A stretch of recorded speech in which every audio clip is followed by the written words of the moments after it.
The US faced a dilemma after its failure to send its spacemen to the International Space Station. This left NASA with two options. One was to direct billions of dollars into Russia's Soyuz spacecraft, or two, to look for ways to regain access to Russian technology. In 2018, the spacecraft that was intended to send NASA astronaut Nick Hague and Russian cosmonaut Alexei Ovchinin toward the International Space Station malfunctioned about 2 minutes after liftoff. This caused the two men to make an emergency landing in Kazakhstan. The failure to launch was due to a problem with the Soyuz FG launch vehicle boosters. According to NASA, the crew's spaceship did not achieve the speed necessary to achieve orbit around the Earth. Instead, it fell back to the ground. This was, historically, the first failed mission encountered by the ISS program.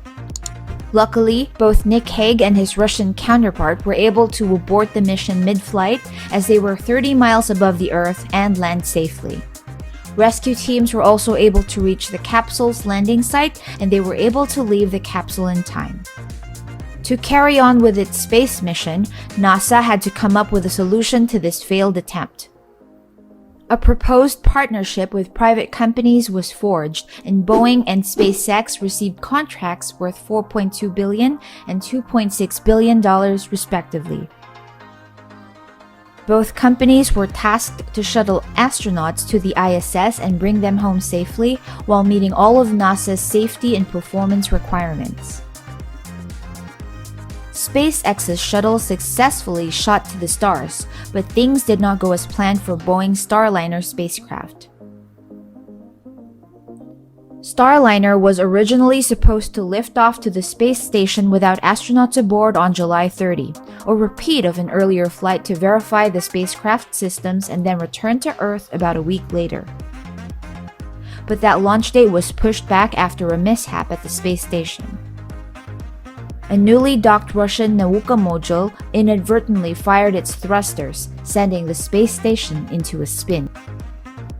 The next opportunity to launch was on August 3rd, and the rocket with Starliner on top was on the launch pad the night before when a severe thunderstorm occurred.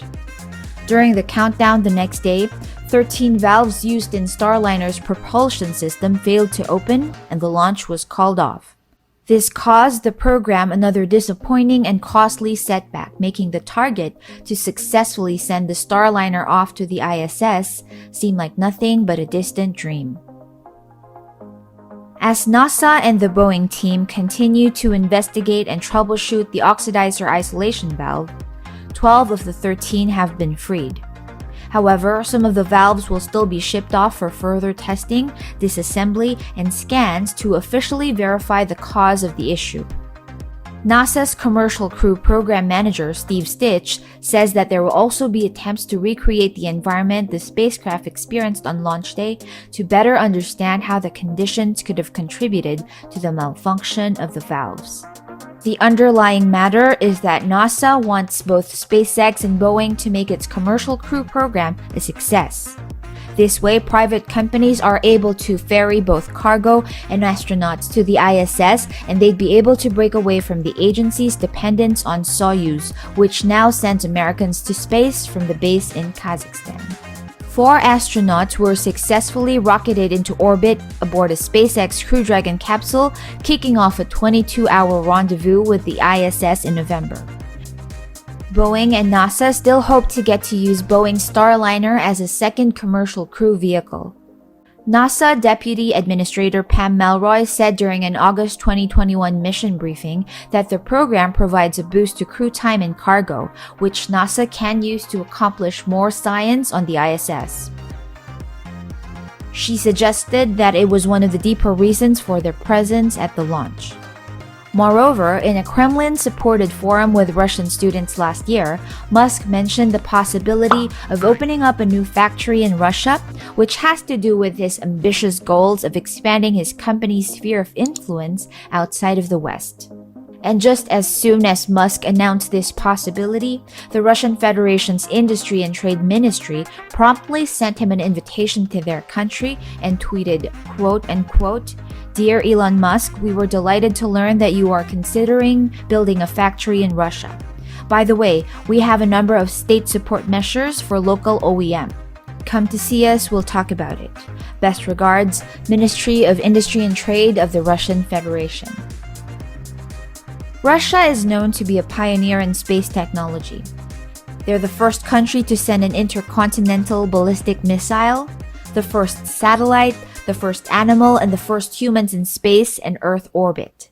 It also boasts of an experienced workforce, which could be linked to Musk's decision-making choices, as the people with those brilliant minds could further propel SpaceX into the realms of success. This expansion would allow Musk to make waves in Russia's untapped electric vehicle market, which looks to potentially be another highly lucrative venture for Tesla. If this pushes through, this wouldn't be the first time that Musk would be romancing with the Russians. Back in 2002, a young 31-year-old millionaire, Elon Musk, felt called to do something meaningful, and he decided that he would put his money towards saving humanity, specifically through life on Mars. Together with aerospace supplies fixer and expert Jim Cantrell, Musk went to Russia 3 times to look for rockets that were cheaper than the ones in the US. However, he was given the cold shoulder and even literally spat on. Today, the Russians who once rejected him now seem to be welcoming him with open arms. In fact, Russia's space chief Dmitry Rogozin said in an interview with CNN that Mr. Elon Musk realizes many of the ideas and thoughts that we wanted to realize but did not get to because after the breakup of the Soviet Union, our space program halted for some time.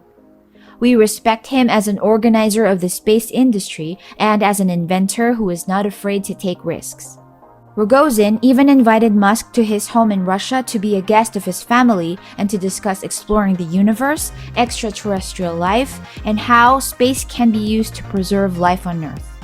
He also added that he had already set the tea kettle on heat. In response to this news bit from CNN, Musk tweeted Rogozin, quote-unquote, "What's your favorite tea?" In August of last year, Rogozin also used Twitter to extend an invitation to Musk to witness an expedition from the ISS with his crew.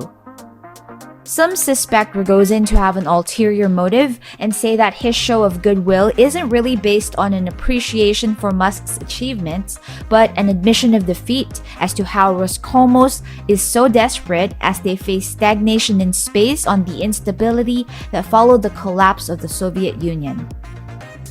Faced with sanctions earlier on, US policy on Russia stopped American firms from partnering with any firm that has even a little bit to do with the Russian military. For a time, the policy was lifted to some extent when the Russians threatened to leave the ISS. However, Russia is still unable to launch some satellites due to a lack of microchips that are on the list of restricted imports. And with a large-scale military invasion that Russia recently launched against Ukraine, Europe and the US are now hitting Russia with unprecedented sanctions and global banks are posed for turmoil. Now, whether Musk is able to make a mark and clear paths into Russia, one thing is for sure. Musk will not be stopping anytime soon. With his lofty goals and high hopes with regards to his Martian mission, Musk is sure to take down any and all obstacles that stand in his way. Thanks for watching, and don't forget to subscribe to the channel and stay tuned for more Tesla and tech updates on this space.